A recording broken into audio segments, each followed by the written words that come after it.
Peggy 12.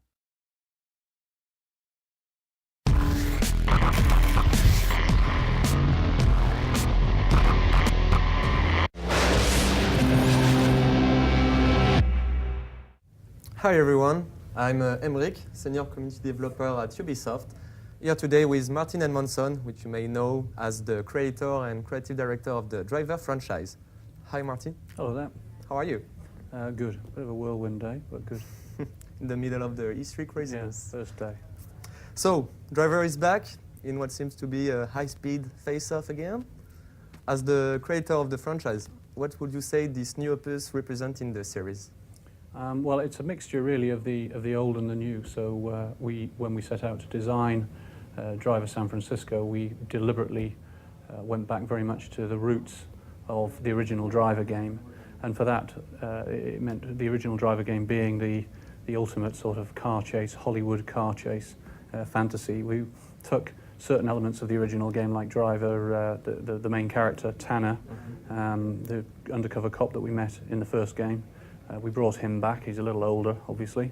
And also his arch enemy from Driver 2, Charles Jericho, we brought him back, and that sets us up for a manhunt between these two characters. So that's similar. We also, from the raw gameplay side of things, we wanted to bring back a lot of what made the first game so unique and enjoyable, and that means principally the handling. So we spent a lot of time, built from the ground up, the handling to be new, but also to very much feel like the original game.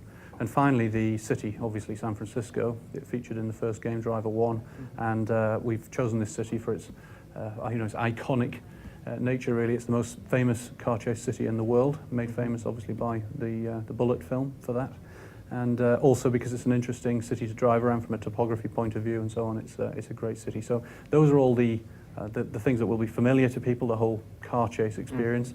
And brought some new things into the mix, like the shift ability. You mentioned the shift feature, which is a brand new game changer. So could you tell us how it works and what's the motivation from a shift game design perspective? Yeah, it's the big game changer really for Driver San Francisco. And the feature comes about through Tanner. Early in the game, he's involved in a serious incident, and this puts him into a coma. And he doesn't realize he's in a coma. But from the player's point of view, what Tanner is seeing and Tanner thinks is happening in reality, but actually is in a coma at this point, is that he can be looking down on the city, and he can see all the cars and all the people, and he can identify those cars. But more importantly than that, he can instantaneously, seamlessly shift into any vehicle and quickly and shift from one vehicle to another vehicle. And when he shifts into these vehicles, he's then living the life of the person that was driving that vehicle. And this, at its simplest level, you can have a lot of fun with it for just swapping cars and just setting up crashes and things like that. But ultimately, it's something that is used for during the missions for tactics. So, for example, if you're in the middle of a chase, you can start bringing other vehicles into the chase, using them as tools effectively. So, for example, getting an 18-wheeler rig to try and help you by head-on smashing into the getaway guy, whilst also managing being in the cop cars. That's a nice tactic. Tell us about the physics. We've seen some tremendous improvements over the past years. So what will Driver bring to the table? Driver features our own physics engine. We built it from the ground up. We always have, actually. We've never used proprietary off-the-shelf physics engines or anything like that. So it's brand new. It's tailored specifically for what we need.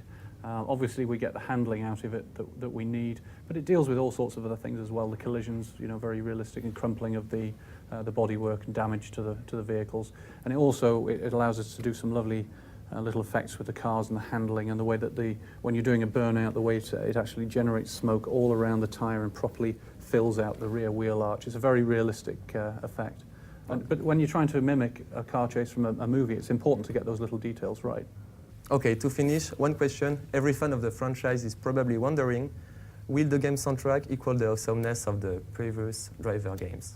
Music has always been a big part of Driver, and we've always used it both in the game but also in the cutscenes and the storytelling. We edit cutscenes to music, much like a lot of movies do. And this is also a very important part of Driver San Francisco. We have around 60 or 70 licensed tracks, and the music choice is very interesting. We don't go for the music that you would expect everyone to have on their iPods, things that get a lot of radio play. It's quite obscure. Well, it's weird. It's like a familiar sound. You're not quite sure what it is. Can't quite put your finger on it, but there's definitely something familiar about it. So there are some classics in there, but they tend not to be the ones that get a lot of radio play. And we've got some new artists doing, and DJs so on, doing remixes and doing new material for us. So it's going to be it'll be a big part of the game. I can't wait for that. So thank you, Martin, for your time, and thank you for this game. We're happy to see it back to life now. So are we. We can't wait to play that. So if you want to know more about Driver, you can check out the website at driver-game.com and check out for more history info. Thank you, Martin. No problem. Cheers.